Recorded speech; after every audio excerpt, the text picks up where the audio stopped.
Shalom. Puji Tuhan. Hari ini saya akan menyampaikan perihal komunikasi keluarga di dalam era modern. Kalau zaman dulu di desa, di kota, komunikasi anggota-anggota keluarga, orang tua anak, anak orang tua, suami istri, semuanya baik-baik.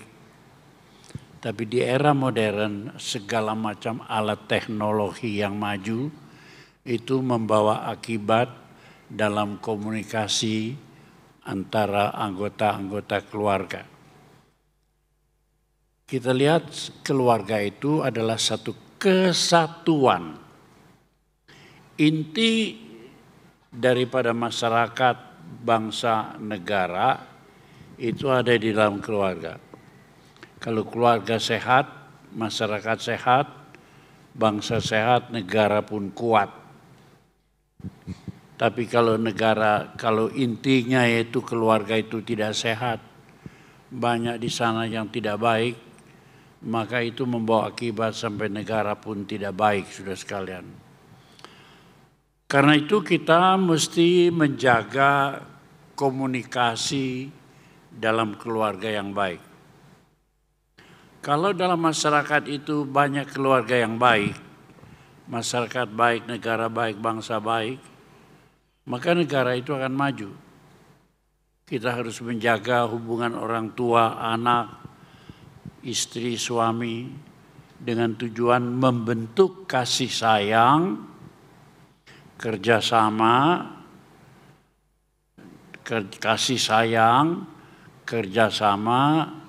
dan saling mempercayai. Pikirkan apakah dalam keluarga kita ada itu tercapai tujuan kita, di mana kita lihat ada kasih sayang, semua keluarga, anak, ayah, suami, istri, lalu kemudian kerjasama, lalu kemudian saling percaya. Kalau ada unsur itu, betapa nikmatnya hidup ini. Dalam Efesus pasal 6 ayat 1-4 diperingatkan oleh firman Tuhan, "Hai anak-anak, taatilah orang tuamu di dalam Tuhan, karena haruslah demikian. Siapa yang merasa anak, mesti taati, hormati orang tua." Kalau orang kita yang muda lewat di depan orang tua, ya ada sopan santun, badannya membungkuk sambil menghormati. Tapi zaman sekarang nggak peduli itu. Lewat aja, leos, jika bagong ngaleos. Ini komunikasinya nggak bagus. Jadi kita mesti sekali mengingat perkara itu, lalu hormati ayah dan ibumu. Ini adalah suatu perintah yang penting seperti yang nyata dari janji ini. Ya. Jadi Tuhan itu mau kita menghormati ayah ibu. Itu satu hal yang indah sekali. Karena orang tua itu wakil Tuhan di atas muka bumi. Hukum terbesar, kasihilah Tuhan. Terbesar nomor 2, kasihilah sesamamu manusia. Dan sesama manusia itu yang paling penting adalah ayah ibu. Tuhan berjanji dipanjangkan hari umur hidupnya dan baik keadaannya kemanapun kau pergi. Saya punya 9 saudara. Tapi saya pikir ini hukum luar biasa.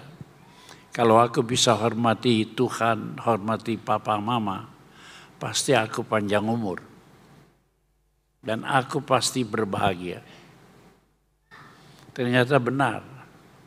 Saya 84 tahun kemarin ini keliling-keliling Cianjur, Sukabumi balik lagi ke sini berapa jam itu dari Tasik, Bandung, Cianjur, Sukabumi, balik lagi sudah masih kuat, ya.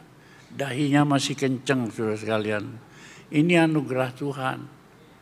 Dan ini memenuhi janji Tuhan. Saya minta izin dari 9 saudara saya itu bersaudara. Saya minta izin dari 8 orang supaya papa mama bisa hidup bersama saya di Tasikmalaya. Dan ayah ibu saya meninggal dalam usia 86 dan 83 tahun. Di rumah saya, di dalam kasih sayang kami, sampai kami antar kembali ke Surabaya, dikubur di Kembang Kuning, Surabaya. Saya tahu, saya diberkati Tuhan. Saya percaya, saya akan panjang umur. Saya percaya, saya akan murah rezeki. Jadi kalau saya berdiri di sini, salah satu hukumnya adalah kasih orang tua. Kasih Tuhan sudah selalu jelas. Cuman kita bisa taat apa enggak. Tapi kasih orang tua itu kan nyata sekali dalam hidup kita ini. Supaya kamu berbahagia dan panjang umur. Orang yang putau, putyong, putgibo, siau. Pendek umur, tidak bakti sama orang tua. Hormati. Saya enggak punya kata-kata lain. Karena saya sekarang menjalani itu, saya sekarang lihat buyut saya luar biasa, diberkati Tuhan. Umur 3 tahun setengah sudah punya perpustakaan sendiri di rumahnya. Sukanya buku. Pinternya dahsyat luar biasa. Bisa ngitung A, B, C, D, E, F sampai Z. Tapi yang saya kagum dia bisa berbalik dari Z terus mundur sampai A. Saya pikirin anak luar biasa. Sebab apa? Kita komunikasinya manis.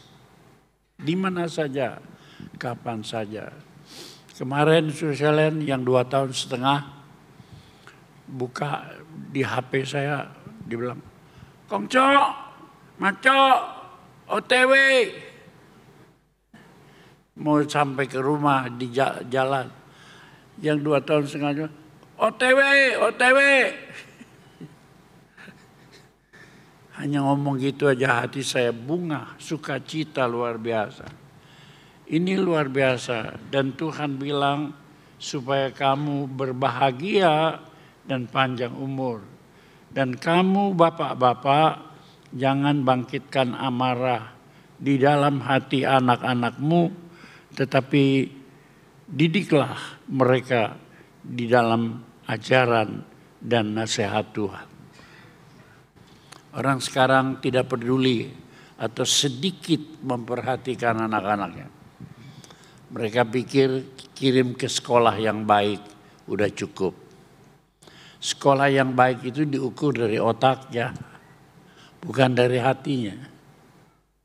Tapi sorga mengukur sekolah yang baik itu dari takut akan Allah, sebab firman adalah engkau dan anak cucumu takut akan Allah sepanjang hari umur hidupmu. Waktu bangun, waktu tidur, waktu bangkit, waktu berdiri, takut akan Allah. Bukan pintar.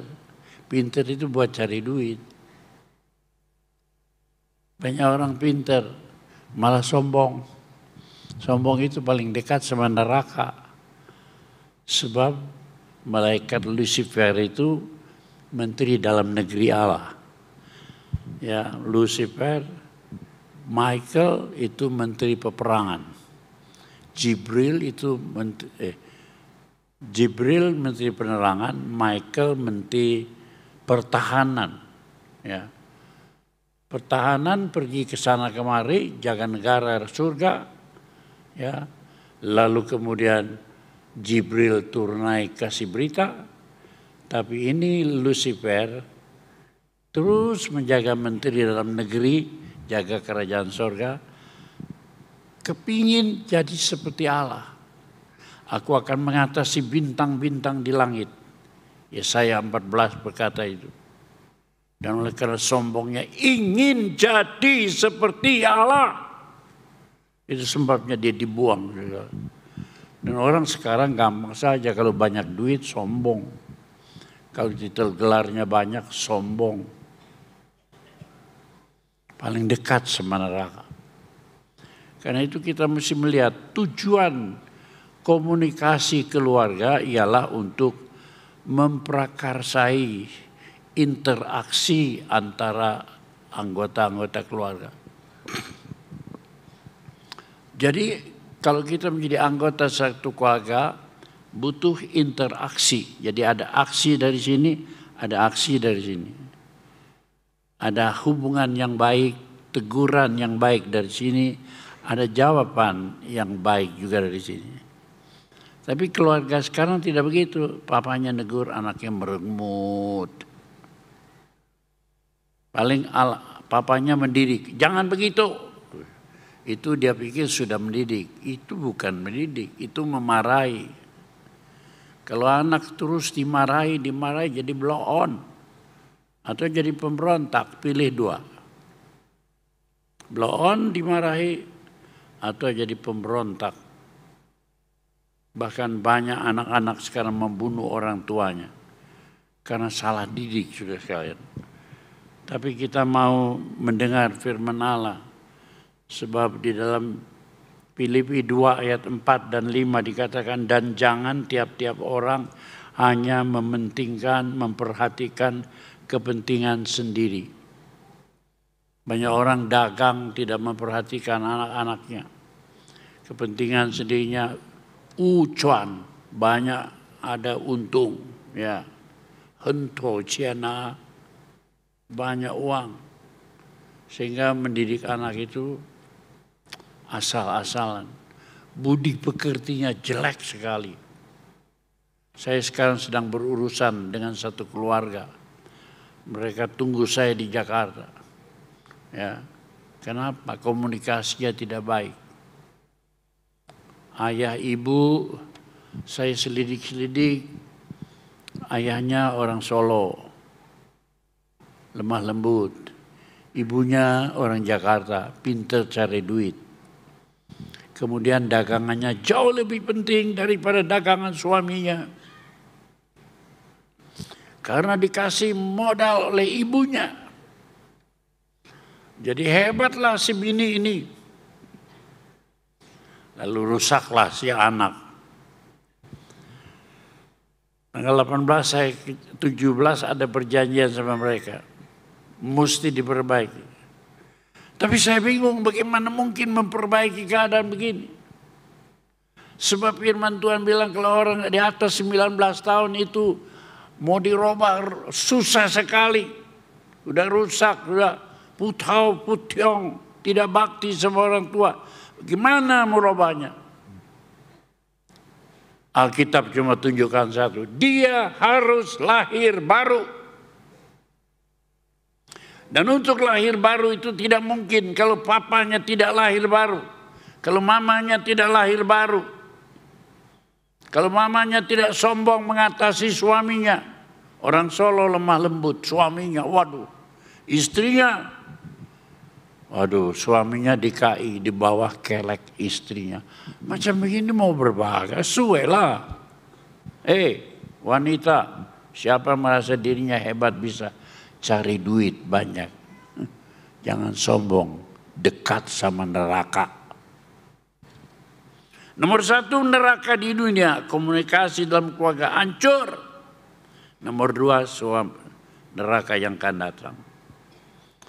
Kolose pasal 3 ayat 13 mengatakan demikian. Sabarlah seorang terhadap yang lain dan ampunilah seorang akan yang lain.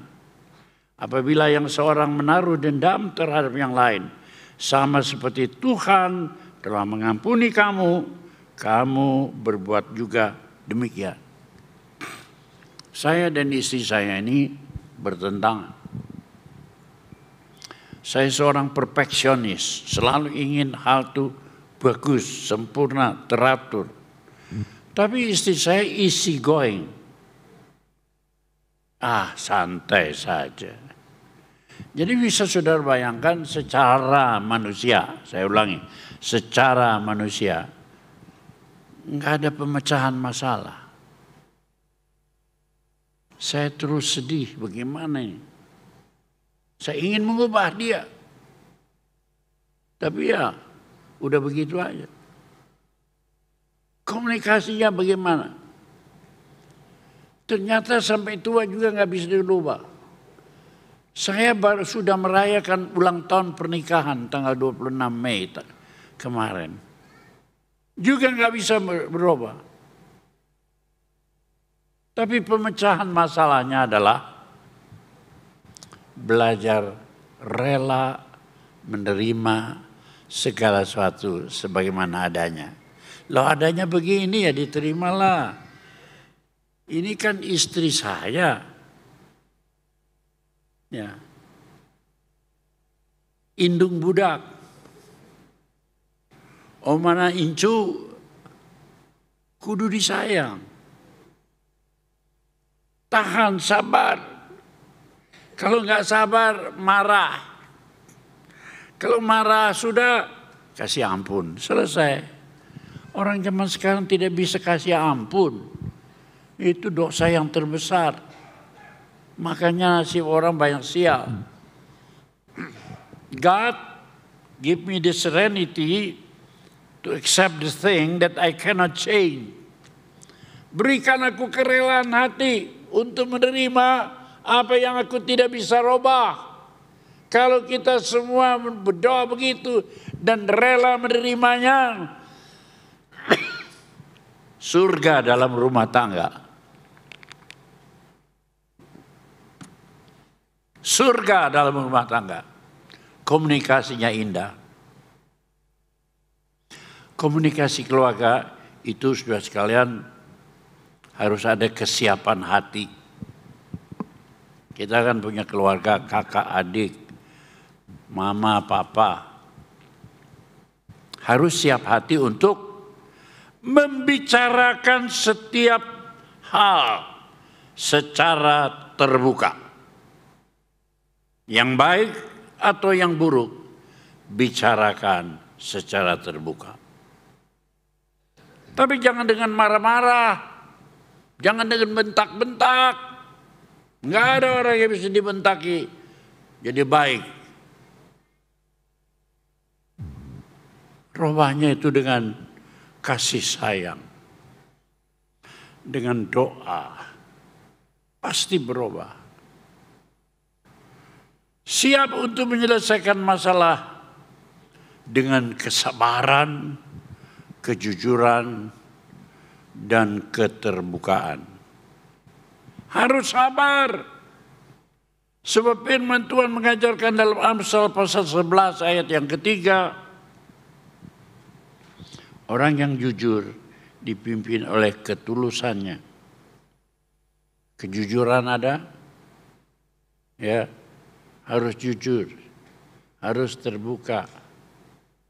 Dan Ayub berkata, pasal 8 ayat 6, Ayub, kalau engkau bersih dan jujur, maka tentu Tuhan akan bangkit demi engkau, dan Ia akan memulihkan rumah yang adalah hakmu. Rumah tanggamu, keluargamu dibela oleh Tuhan. Sekalipun kau kurang pinter, kurang duit, tapi kau sabar, kau jujur, kau bersih, dibela oleh Tuhan. Saya punya papa, jujur, terlalu jujur. Saya bersyukur kepada Tuhan. Kalau dagang tidak terlalu pinter. Sebab dia kalau dagang utangin orang nggak bisa nagih. Kenapa?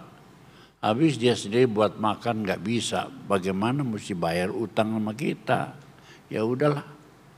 Mama saya selalu bilang, aduh kalau dagang model begini habislah. Kasih pinjam sama orang nggak bisa tagih. Berkemurahannya besar. Jujurnya besar. Zaman Jepang, zaman Belanda, ganti Jepang, zaman Jepang, ganti merah putih, kemerdekaan. Selalu dia harus jadi pemimpin dari kota kecil di Nangabuli, Kota Waringin Barat, Kalimantan Tengah. Kalau dia bekas Belanda mau dibunuh sama Jepang, ini orang bekas kaki tangan Belanda. Tapi orang sekampung sekota itu berteriak, kalau babah ini dibunuh, kami tidak bisa hidup. Sebab papa saya itu satu-satunya orang jujur, diserahin keuangan koperasi dari kampung-kampung itu di dalam tangan dia. Kemudian zaman Indonesia merdeka, mau dibunuh juga. Bekas kaki tangan Belanda, bekas kaki tangan Jepang, segala macam. Tapi nggak bisa orang semua berteriak, enggak.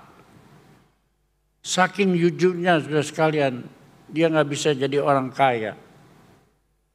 Tapi sekarang saya bersyukur, saya diwarisi roh ketulusan dan kejujuran. Saya tidak diwarisi harta. Engkong saya orang kaya. Tapi papa saya orang sangat sederhana. Tidak mewariskan apa-apa. Kita dapat warisan dari engkong. Bagi 9 cucu, saya tidak menerima. Yang tidak menerima itu 5 orang. Siapa itu? Semua pendeta itu menolak warisan. Kasih sama encik, kasih sama adik. Ya. Kasih buat yang susah. 5 orang itu pendeta. Saya satu saudara dari 9, 5 pendeta. Tidak pusing dengan harta dunia. Tapi diberkati Tuhan luar biasa. Saya ini sudah keliling 55 negara di dunia. Orang kaya mana yang bisa menandingi pendeta? Karena anugerah Tuhan, aku ada seperti sekarang aku ada. Jadi sudah sekalian saya lihat berkat Tuhan itu luar biasa dalam hidup kita. Kalau kita ada masalah, mari terbuka, mari jujur. Masalah yang menyenangkan atau masalah yang tidak menyenangkan. Siap menyelesaikan masalah dalam keluarga dengan kejujuran. Serta keterbukaan, kesabaran, dan pengampunan. Kasih nomor 1. Sabar nomor 2. Pengampunan nomor terakhir. Kalau tidak bisa secara manusia 1, 2, 3, kasih, sabar, ampuni. Kalau nggak bisa, Tuhan ajarkan kami menerima segala sesuatu yang tidak bisa diubah. Ya udah, bagian Tuhan. Kenapa jengkel sama saudaramu? Kenapa marah? Kenapa ribut soal kehwe, soal warisan, soal harta? Dalam nama Yesus, berdamai. Supaya kita berbahagia, panjang umur, masuk surga.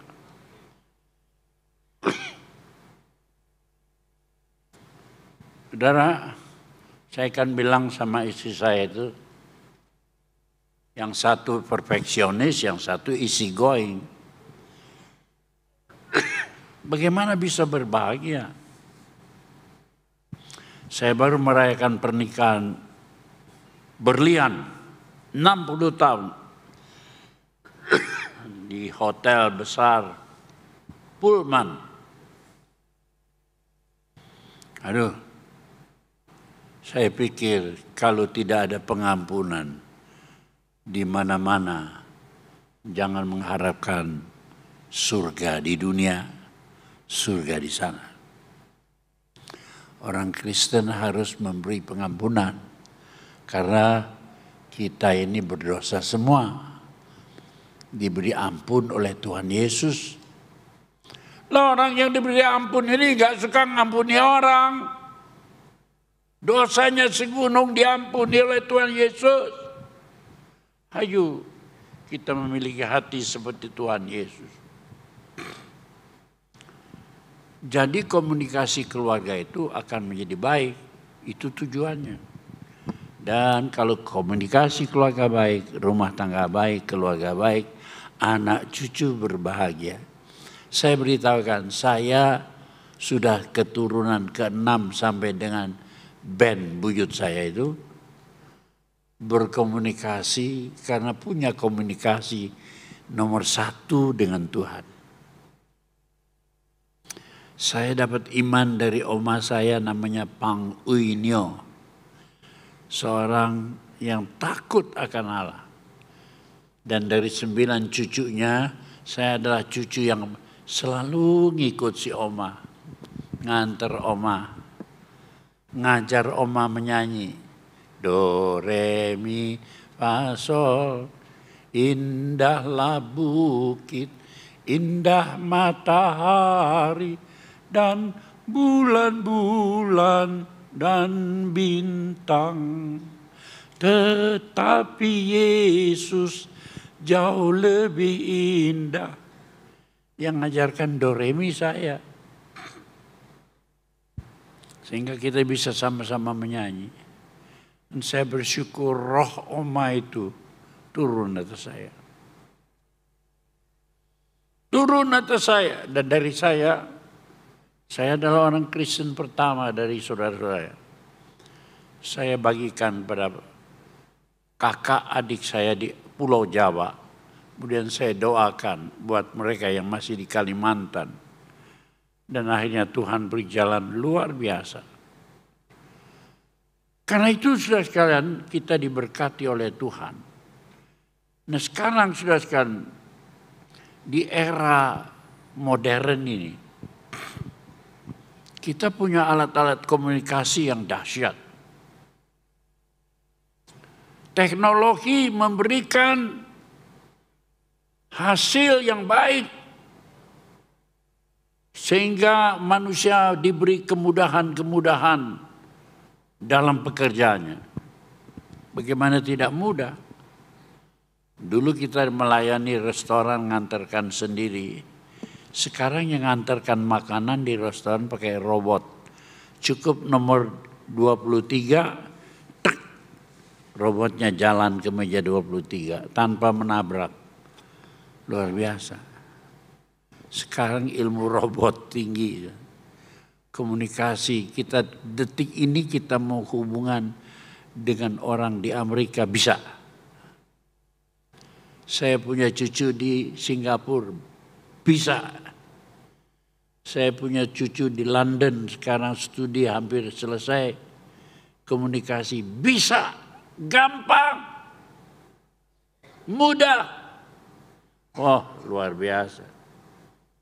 Ya, kemudahan bagi manusia. Tapi teknologi itu juga mengubah komunikasi berkenan dengan penggunaan alat-alat modern dalam keluarga. Sekarang ada macam-macam, ya. Dulu orang pakai surat, pakai telegram, ya. Tapi sekarang orang pakai HP, gadget, smartphone, telepon pinter. Luar biasa sekarang, tapi lebih dari semua itu internet menguasai keliling dunia di mana saja dan kapan saja kita bisa hubungan. Internet tidak terbatas. Luar biasa. Itu membuat kita untuk urusan ekonomi, pendidikan, politik, budaya, ada internet. Semua hebat. Pesatnya perkembangan iptek, ilmu pengetahuan, teknik. Ini sudah luar biasa. Mengubah juga hubungan antara keluarga. Banyak dampak yang positif, Tapi lebih banyak dampak negatif. Manusia itu bukan jadi manusia lagi, kadang-kadang jadi setengah manusia. Karena kemajuan teknik.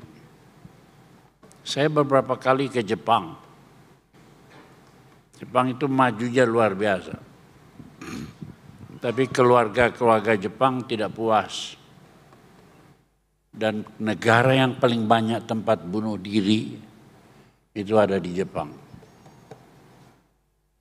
Ada satu tempat, saudara, untuk bunuh diri, dan saya sudah lewat di tempat itu.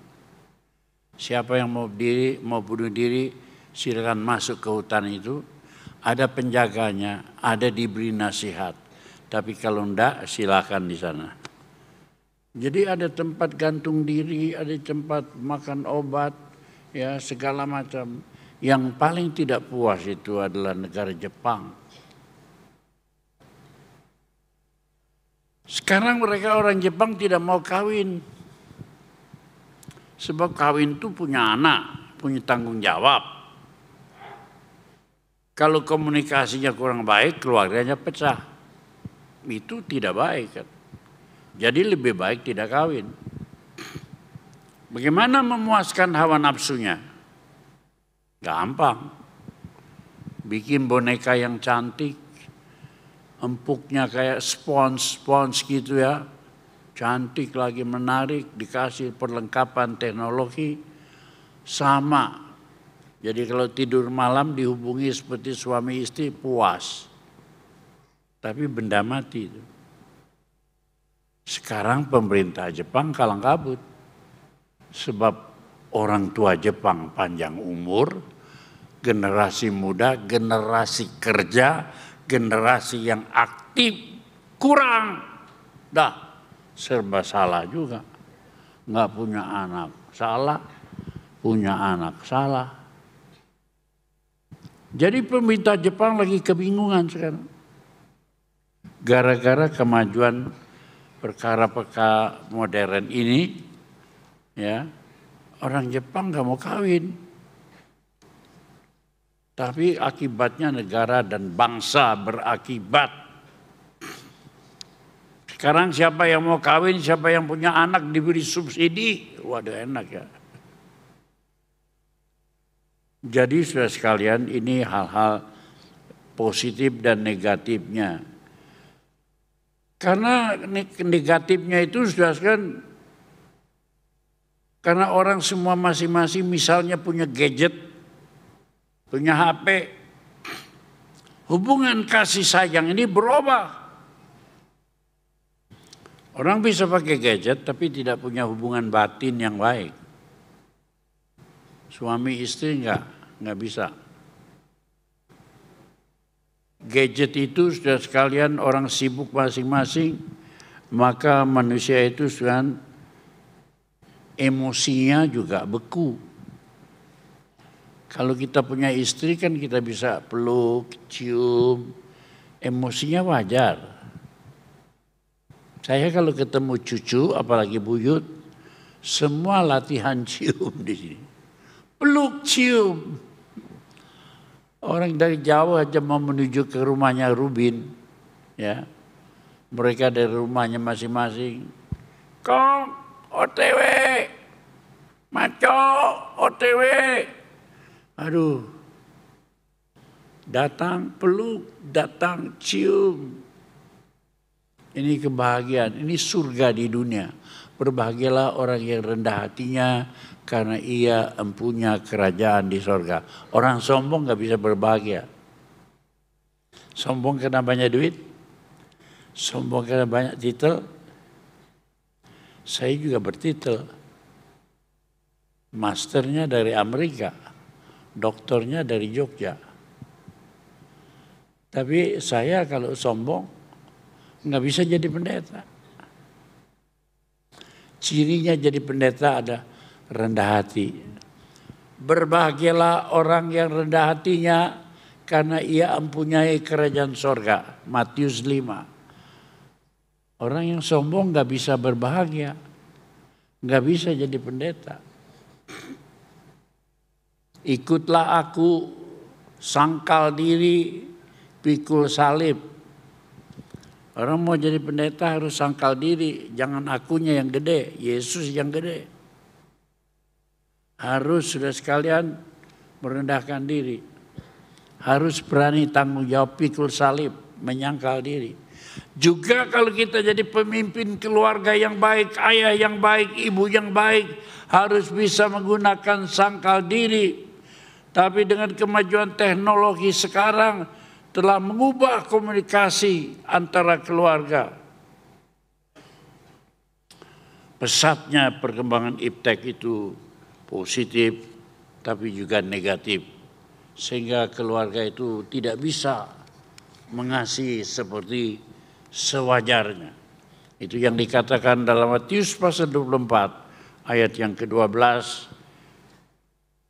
Dan karena makin bertambahnya kedurhakaan, maka kasih kebanyakan orang akan menjadi dingin.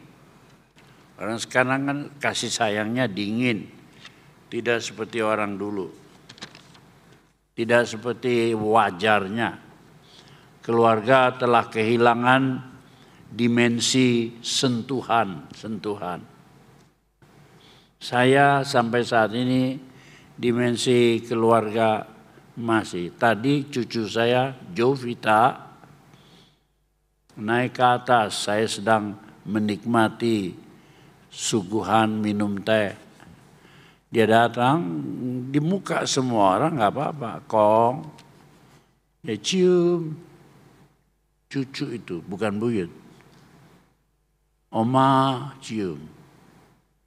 Sentuhan-sentuhan kasih sayang secara fisik itu sekarang hilang di zaman gadget ini.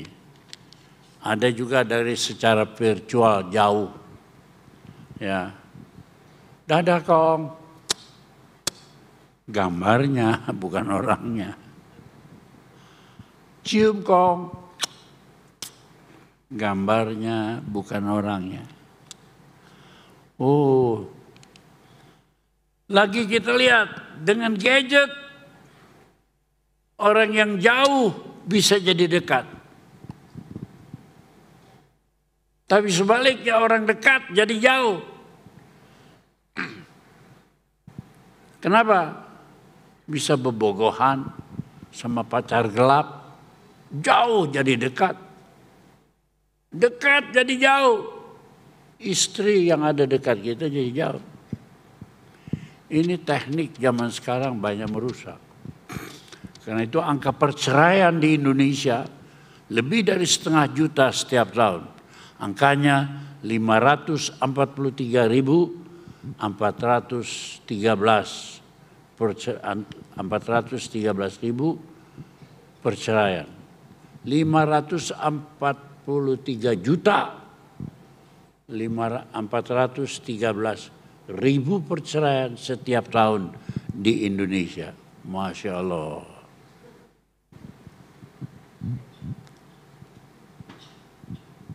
Apa kita mesti begitu terus? Penggunaan gadget itu banyak yang berlebihan. Bagi anak-anak kecil membawa dampak yang sangat buruk. Saya barusan melihat juga ada anak kecil umur 2,5 tahun tidak mau makan. Tapi kalau nonton gadget mau makan. Saya bilang sama ibu harus diubah. Kalau enggak bencana di masa depan. Baru mau makan kalau diputerin gadgetnya. Saya lihat akhirnya berhasil juga. Kita harus bisa menggantikan gadget itu dengan hal yang lain, yang positif atau mainan yang baik. Dan kalau itu berhasil bagus. Saya baru pulang dari Sukabumi, beberapa hari Cianjur, Sukabumi, jauh. Dan saya bertemu sempat satu anak umur kurang lebih 5 menjelang 6 tahun. Anak kedua begitu ya? 2 ya. Anak kedua, gadgetnya itu melekat di sini, diikat. Jadi bapaknya bilang, nih, ini engkong nih, engkong. Nggak bisa lepas gadget jadi ini. Pulang saya bilang, perhatikan anakmu yang bungsu itu. Akan menjadi orang yang emosinya terganggu. Sosialisasinya amat buruk. Tidak lagi berhubungan dengan orang dengan baik. Lah kalau manusia tidak bisa berhubungan, bagaimana bisa dagang? Bagaimana bisa kerja? Orang kerja tidak mau, bos tidak mau kerja. Sama orang macam begitu. Emosinya mati. Sosialisasinya, hubungan sama masyarakat, mati. Kasihan orang macam begini. Dampak buruk sudah sekalian. Anak menjadi pribadi yang tertutup. Mau punya anak pribadinya tertutup. Nggak mau hubungan sama orang. Suka ya berbuat hal-hal menyendiri, suka mengancam orang pakai gadgetnya. Ini namanya cyberbullying. Nyiksa orang, mengancam orang secara cyber. Atau anak yang terlalu tergantung dengan gadgetnya itu ya tidak dapat bersosialisasi dengan baik dengan orang lain. Enggak bisa. Hidup mati sama gadget, sama alat teknik. Jangan dikira itu alat itu baik. Yang saya marahi sekarang itu ibu-ibu yang lemah, yang nuruti anaknya. Bahkan ada yang 3 tahun, enak kok kalau dikasih gadget. Saya bisa masak dengan tenang. Saya bisa mengajar dia. Gadget kan berguna, iya berguna. Tapi buruknya, aduh. Anak yang terlalu bergantung pada gadgetnya itu tidak dapat bersosialisasi dengan orang lain. Akhirnya tidak bisa menjadi manusia yang wajar. Kemungkinan sudah sekalian gadget itu dapat menyebabkan kecanduan, ketagihan seperti narkoba. Ya. Saya pernah membaca ada anak yang bunuh diri karena gadgetnya dirampas oleh orang tuanya. Sampai bunuh diri. Gila itu. Seperti orang tergantung alkohol, alkoholik. Ya. Orang yang narkoba. Ini juga gadgetnya. Sampai mati bunuh diri gara-gara gadgetnya dirampas. Ini negatifnya luar biasa. Sekarang bagaimana cara kita mengatasi hal-hal yang buruk ini?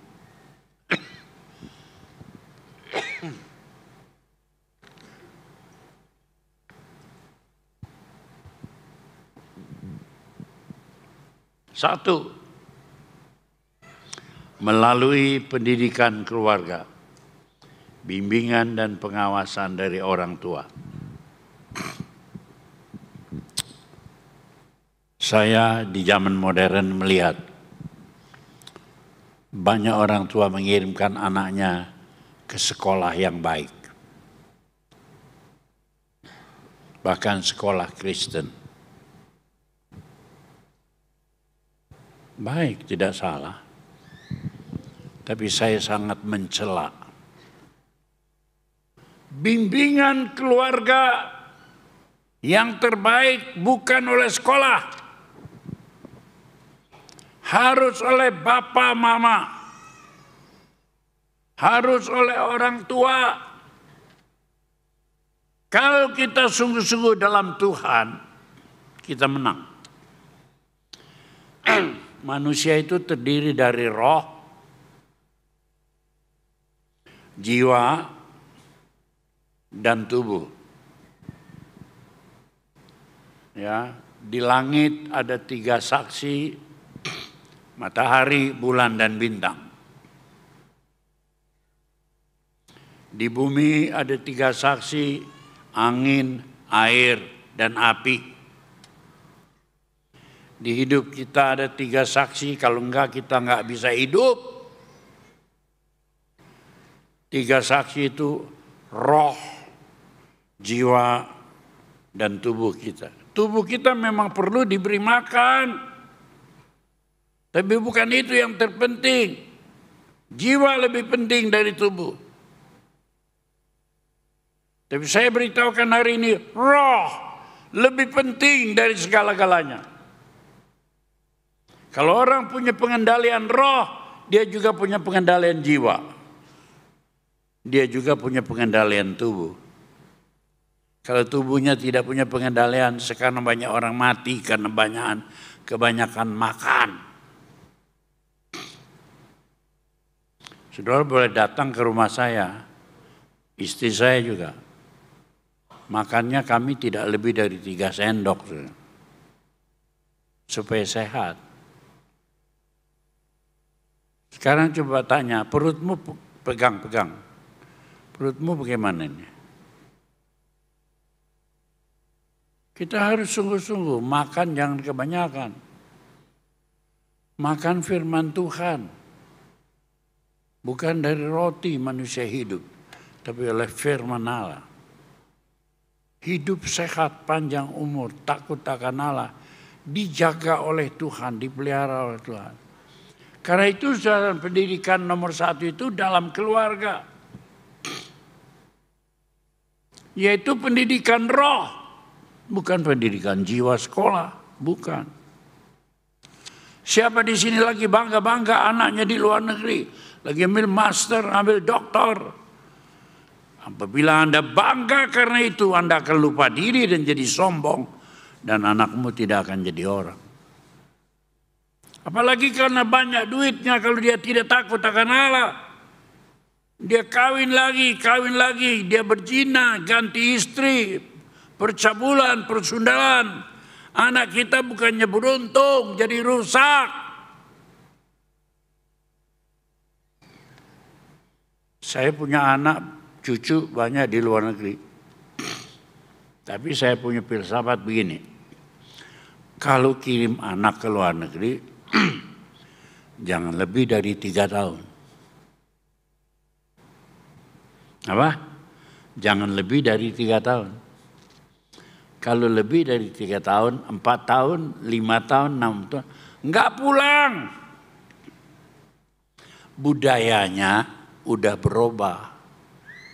Indonesia menjadi budaya Kanada karena 5 tahun di Kanada. Bininya juga bukan orang Indonesia, bukan China, bukan Chinese, Kanada.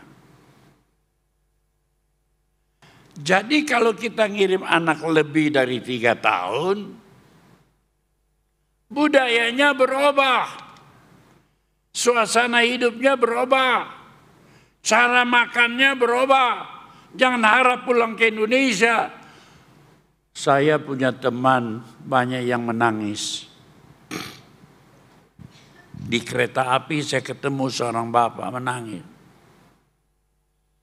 Sebab anaknya jauh di luar negeri. Ibunya sudah sakit keras. Bapaknya bilang, lekas pulang. Saya nggak bisa, Pak. Saya lagi menghadapi ujian terakhir ini. Yang satu bilang, wah saya nggak bisa, Pak. Karena ini lagi kesibukan perusahaan, pekerjaan. Si bapak tua itu naik kereta api bersama saya. Menuju ke Jogja, menangis.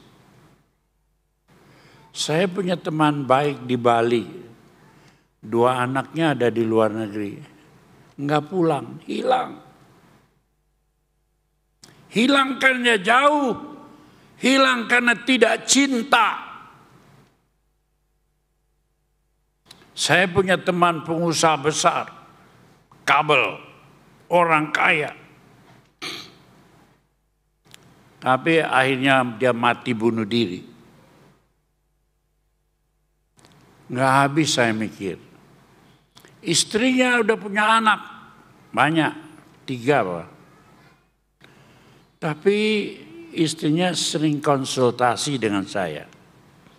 Umurnya kurang lebih 45 tahun.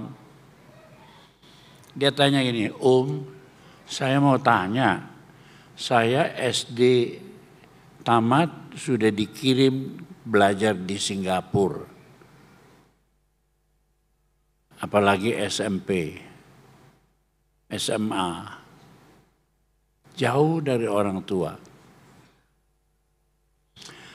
Itu sebenarnya papa saya menyayangi saya atau buang saya? Halo? Ibumu sedang menyayangi saya atau membuang saya?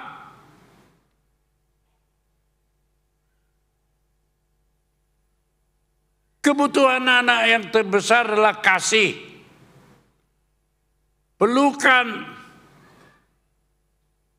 kasih sayang yang dalam, bukan pintar. Akhirnya dia kawin. Saya nggak sebut namanya. Kawin sama orang kaya. Dapat suami juga, mabok. Orang kaya.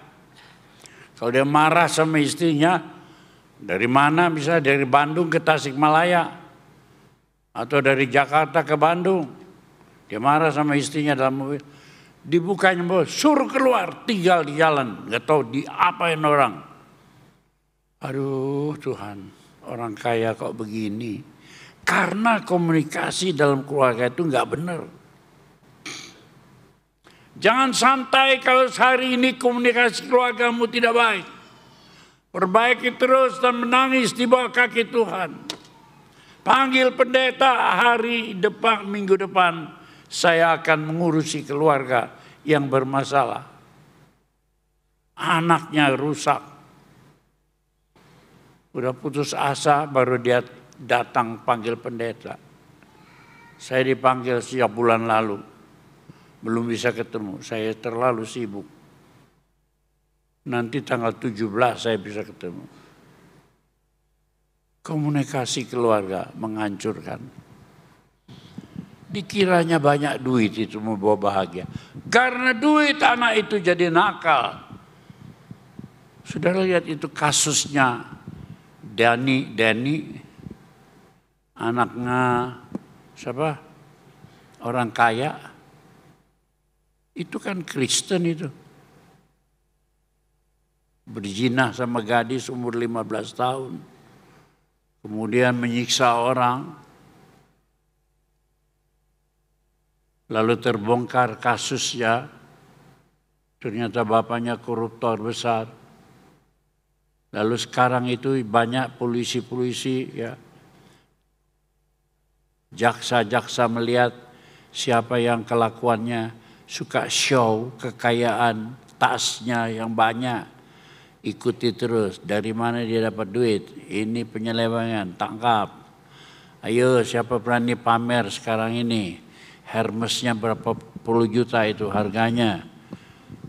Ayo. Ada yang ketawa aja.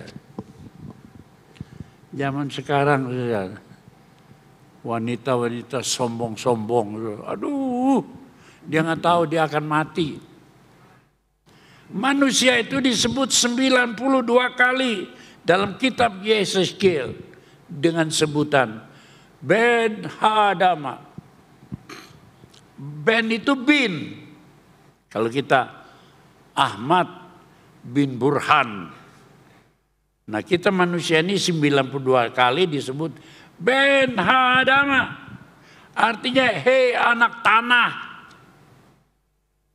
Binnya tanah, Hadama.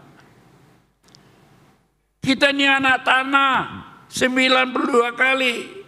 Ngapain kita sombong? Punya sedikit aja sombongnya selangit. Belajar rendah hati.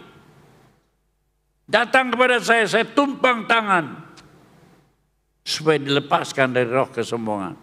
Saudara mau datang saja sudah satu langkah sempurna, mau datang merendahkan diri, pasti saudara bebas dari ikatan kesombongan, dari ikatan kekayaan, ketamakan, keserakahan yang membawa manusia kepada bencana. Ya. Jadi cara mengatasinya itu nomor 1, Ulangan pasal 6. Inilah perintah, yakni ketetapan peraturan yang aku ajarkan kepadamu atas perintah Tuhan Allahmu untuk dilakukan di negeri di mana kamu pergi untuk mendudukinya. Ini perintah Tuhan. Ya. Terus, supaya seumur hidupmu engkau dan anak cucumu takut akan Tuhan Allahmu dan berpegang pada segala ketetapan dan perintahnya. Maka dengarlah, hai orang Israel, lakukan itu dengan setia supaya baik keadaanmu dan supaya kamu menjadi sangat banyak. Saudara mau diberkati Tuhan, taati akan firman Tuhan dengan sungguh-sungguh. Tapi ini saudara taati dalam hal apa? 2 Timotius 3 ayat 15 dan 16 berkata demikian. Ingatlah juga dari kecil engkau sudah mengenal kitab suci, dapat memberi hikmat kepadamu dan menuntun engkau kepada keselamatan oleh iman kepada Yesus.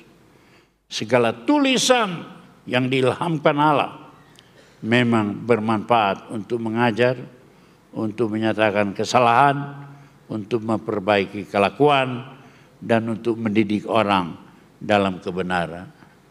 Saya mau tanya, Bapak Ibu di rumah ada bimbingan membaca Alkitab untuk anak nggak?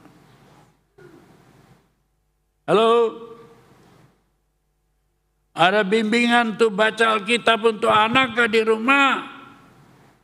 Itu ayat berkatakan tulisan yang diilhamkan Allah bermanfaat untuk mengajar, menyatakan kesalahan, untuk memperbaiki kelakuan, dan untuk mendidik orang dalam kebenaran. Kalau sudah mulai dengan ini, maka sekolah itu mengikuti. Pancasila itu mengikuti. Pancasila itu untuk semua manusia. Tapi hukum Allah ini kita mulai. Dan itu dari keluarga, itu mulai dari roh, sekolah mulai dari jiwa. Kalau kita lakukan ini, kita akan menang bersama Tuhan. Amin.